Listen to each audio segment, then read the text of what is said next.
सुप्रभात प्यारे बच्चों आज हम पाठ 13 अनोखी दौड़ का अभ्यास सागर का कार्य करेंगे और इस पाठ में हम उपसर्ग के बारे में पढ़ेंगे। तो चलिए हम पाठ 13 का अभ्यास सागर का कार्य प्रारंभ करते हैं।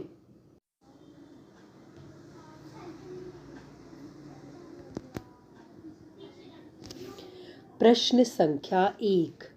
देखिए आपको कुछ वाक्य दिए गए हैं। पहले हम इन वाक्यों को पढ़ेंगे और फिर पूछे गए प्रश्न का उत्तर देंगे। सप्रेम नमस्ते। सप्रेम यानी प्यार भरी नमस्ते। हम सब यहाँ सकुशल हैं यानी कुशलता के साथ हैं, लेकिन अभी शीघ्र यानी जल्दी मिलना तो संभव न हो सकेगा। खेल दिवस के उपलक्ष्य में वहाँ अनेक खेल प्रतियोगिताओं का आयोजन किया गया था। उनके लिए ये खेल मात्र प्रतिस्पर्धा में भाग लेने जैसे नहीं थे। तो बच्चों प्रश्न नंबर 1 करने से पहले मैं आपको उपसर्ग के बारे में बताना चाहती हूँ कि उपसर्ग क्या है। तो बच्चों उपसर्ग क्या होते हैं कि जो शब्दांश यानी किसी भी शब्द का अंश शब्द के प्रारंभ में जुड़कर शब्द के अर्थ में विशेषता लाते हैं या परिवर्तन करते हैं, उन्हें उपसर्ग कहते हैं। तो प्यारे बच्चों उपसर्ग क्या होते हैं? ये शब्दांश होते हैं जो शब्द के आगे जुड़ते हैं और शब्द के अर्थ में परिवर्तन लाते हैं। तो बच्चों अब पहला प्रश्न देखिए। ऊपर दिए गए मोटे काले शब्दों को अलग अलग करके लिखिए। तो पहला शब्द क्या है बच्चों? सप्रेम। सप्रेम। तो इसमें बच्चों मूल शब्द क्या है? प्रेम। और प्रेम के आगे स उपसर्ग जुड़ा है तो क्या बन जाएगा? सप्रेम। स प्लस प्रेम सप्रेम। दूसरा शब्द है सकुशल। इसमें बच्चों कुशल शब्द के आगे स उपसर्ग जुड़ा है तो क्या बन जाएगा? सकुशल। और तीसरा शब्द है बच्चों संभव। संभव में अब बच्चों देखिए म आधा था इसलिए म के नीचे हलंत लगाया गया है। सम प्लस भव संभव। उपलक्ष्य। अब बेटा लक्ष्य शब्द में उपसर्ग जोड़ेंगे तो क्या बन जाएगा? उपलक्ष्य। प्रतिस्पर्धा। स्पर्धा मूल शब्द है और उसमें प्रति उपसर्ग जोड़ा तो बन गया प्रतिस्पर्धा। प्रश्न संख्या 2। प्रश्न संख्या 2 में बच्चों आपको अ उपसर्ग जोड़कर नए शब्द बनाने हैं। अब जितने भी शब्द आपको दिए गए हैं उन सभी शब्दों के आगे अ उपसर्ग जोड़ा गया है।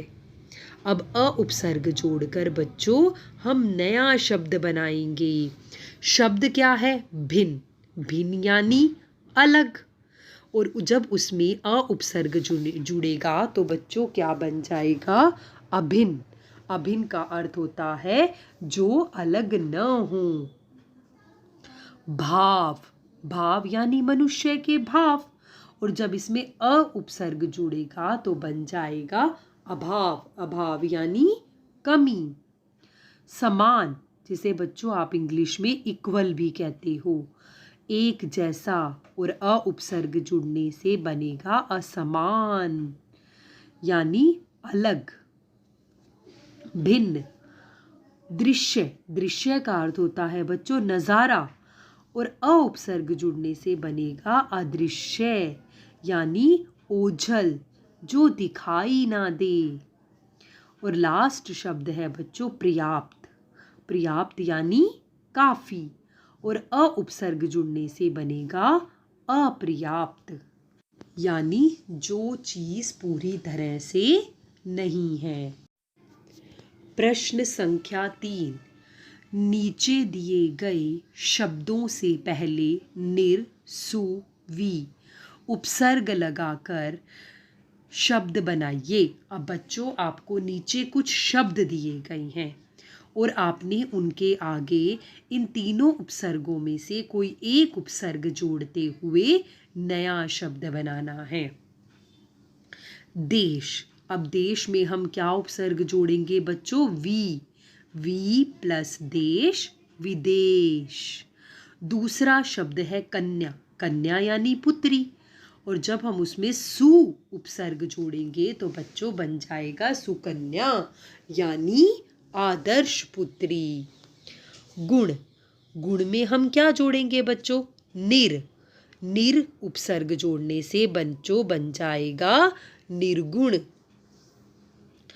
पुत्र। पुत्र में भी सु उपसर्ग जोड़ेंगे तो बन जाएगा सुपुत्र। और योग में बच्चों हम वी उपसर्ग जोड़ेंगे तो बन जाएगा वियोग यानी अलग होना। लास्ट वर्ड है बच्चों मम।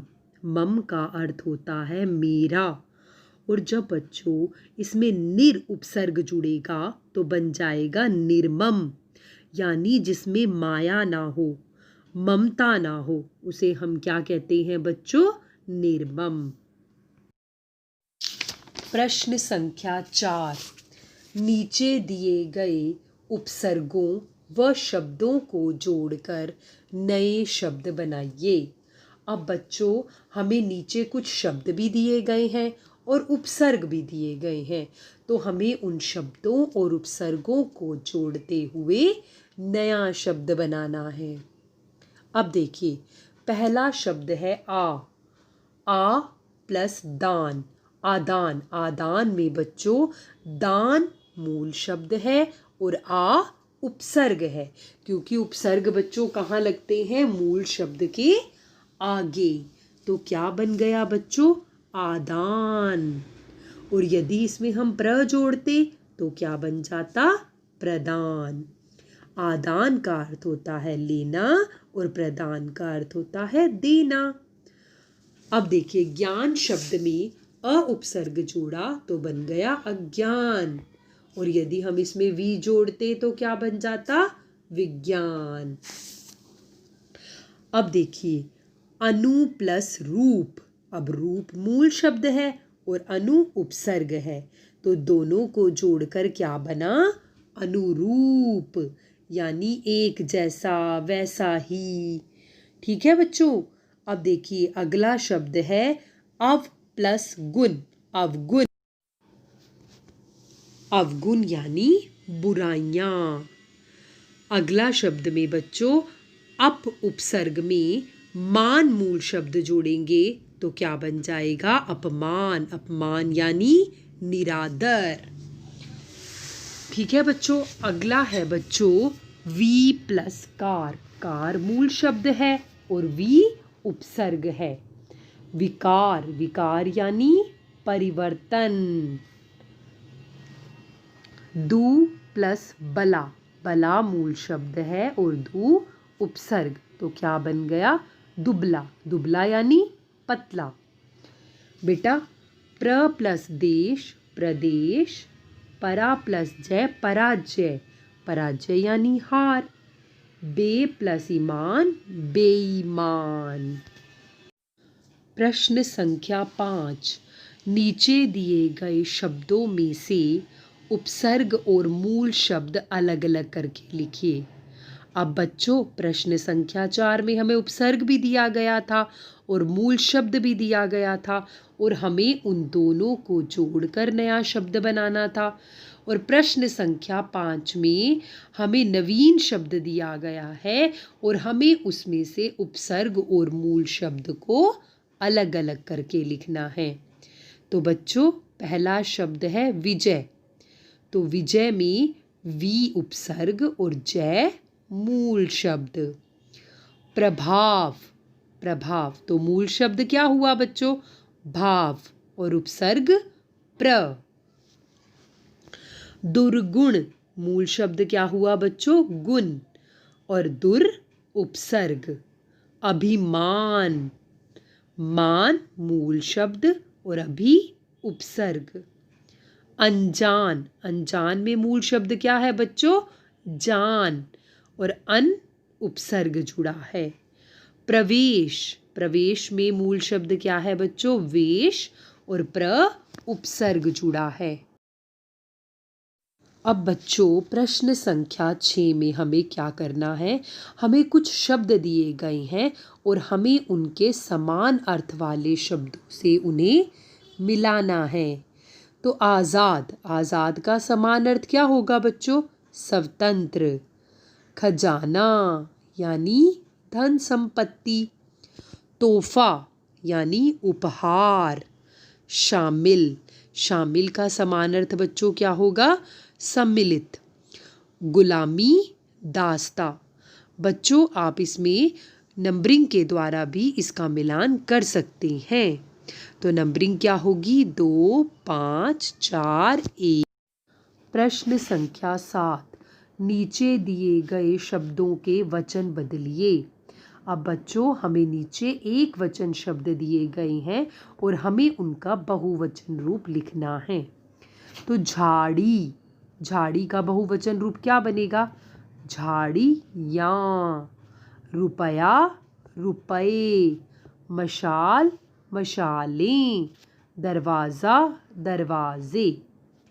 प्रश्न संख्या 8, नीचे दिए गए मुहावरों का वाक्य में प्रयोग कीजिए। अब बच्चों आपको कुछ मुहावरे दिए गए हैं और आपने उन मुहावरों का वाक्य में प्रयोग करना है। तो पहला मुहावरा है बच्चों भनक पड़ना। इसका अर्थ होता है पता चल जाना। हम क्या वाक्य बना सकते हैं? मुझे उसके आने की भनक पड़ी।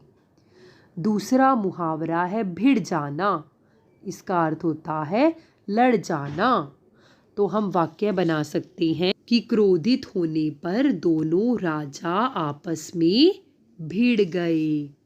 अगला मुहावरा है बच्चों गुड़ गोबर करना, यानी बने बनाए काम को बर्बाद करना। तो बच्चों हम ये वाक्य भी बना सकते हैं बारिश आई और शादी गुड़ गोबर हो गई। अगला मुहावरा है बच्चों दम तोड़ना, यानी अंतिम सांस लेना। दुर्घटना में उसने अपना दम तोड़ दिया। अंतिम मुहावरा है बच्चों प्राण न्योछावर करना, यानी अपना बलिदान करना। तो हम बच्चों वाक्य बना सकते हैं उसने अपने देश के लिए प्राण न्योछावर कर दिए। प्रश्न संख्या 9, प्रश्न संख्या 9 में बच्चों आपको नीचे कुछ वाक्य दिए गए हैं और आपने उनको दिए गए मुहावरों द्वारा पूरा करना है। बच्चों जब ऐसा प्रश्न होता है तो हमें वाक्य के अनुसार मुहावरों के अंतिम शब्द में परिवर्तन करना पड़ता है। देखिए मुहावरा क्या था? नाक में दम करना। और पहला वाक्य क्या है? इन चूहों ने तो नाक में दम कर दिया। तो बच्चों इस मुहावरे का अंतिम शब्द था करना, लेकिन हमें वाक्य के अनुसार उसे बदलना पड़ा। कर दिया लिखा है हमने, तो हम कैसे लिखेंगे? इन चूहों ने तो नाक में दम कर दिया। नाक में दम करना यानी बहुत तंग करना। पार्क की सफाई करने में सभी बच्चे एक दूसरे का हाथ बंटा रहे थे। हाथ बंटाना मुहावरे का अर्थ क्या होता है? मदद करना, सहायता करना। अपने लिए नए कपड़े और खिलौने देखकर कविता के मन में लड्डू फूटने लगे, यानी वह बहुत खुश हो गई। जब मोना को बहादुरी का पुरस्कार मिला तो उसकी माँ ने घी के दिए जलाए। तो आप देख रहे होंगे कि मैं सभी वाक्यों में वाक्य के अनुसार मुहावरों का अंतिम शब्द बदल रही हूँ। सबकी आंखों में धूल झोंक कर चोर सामान लेकर भाग गया। नीचे दिए गए वाक्यों में यथास्थान उचित विराम चिन्ह लगाइए। बच्चों, मैं आपको विराम चिन्ह बहुत अच्छे से करवा चुकी हूँ। तो अब आप देखिए, सोनिया, दीपा और रेशमा। अब बेटा 3 नाम इकट्ठे आए हैं, तो सोनिया और दीपा के बीच में कौन सा चिन्ह लगेगा? अल्प विराम। और रेशमा पार्क में खेल रही थी, और वाक्य के अंत में हम कौन सा चिन्ह लगाते हैं? पूर्ण विराम। माँ ने पूछा, अनवर कहाँ रहता है? बच्चों, मैंने आपको बताया था, यदि किसी के द्वारा कही गई बात को एज इट इज़ लिखा जाता है या वैसे ही लिखा जाता है तो उनकी बात को हम उद्धरण चिन्ह में लिखते हैं। माँ ने पूछा, इसके बाद क्या लगेगा? अल्प विराम। और उनके द्वारा पूछी गई बात को बच्चों हम उद्धरण चिन्ह में लिखेंगे। वह, सबको पता है कि वह के बाद कौन सा चिन्ह आता है? विस्मय आदि बोधक चिन्ह। तुमने तो बहुत अच्छी चित्रकारी की है, और वाक्य के अंत में पूर्ण विराम। पिताजी ने कहा, बच्चों कल हम डायनासोर की फिल्म देखने जाएंगे। अब पिताजी के द्वारा कही गई बात को हम किस में लिखेंगे? उद्धरण चिन्ह में। पिताजी ने कहा के बाद बच्चों अल्प विराम, और उनके द्वारा कही गई बात को हम लिखेंगे उद्धरण चिन्ह में। प्रश्न संख्या 11। नीचे दी गई कहानी को संवादों के रूप में बदलकर लिखिए। बच्चों, आप सभी को संवाद लिखने आते हैं, तो हमें ये एक छोटी सी कहानी दी गई है जिसमें हीरक, भीकू और कीलू 3 तोते हैं जो भोजन की तलाश कर रहे हैं। तो बच्चों, हमने इन्हीं तीनों को लेते हुए संवाद शैली का प्रयोग करते हुए इस संवाद को पूरा करना है। जैसे हीरक के सामने हम हीरक का वाक्य लिखेंगे, भीकू के सामने हम भीकू का वाक्य लिखेंगे, और कीलू के सामने हम कीलू का वाक्य लिखेंगे। तो प्यारे बच्चों, प्रश्न संख्या 11 आप स्वयं करेंगे। तो आज आपका पाठ 13 अभ्यास सागर का कार्य यहीं कंप्लीट होता है। सभी बच्चे गृह कार्य के रूप में अभ्यास सागर के कार्य को पूर्ण करेंगे। धन्यवाद।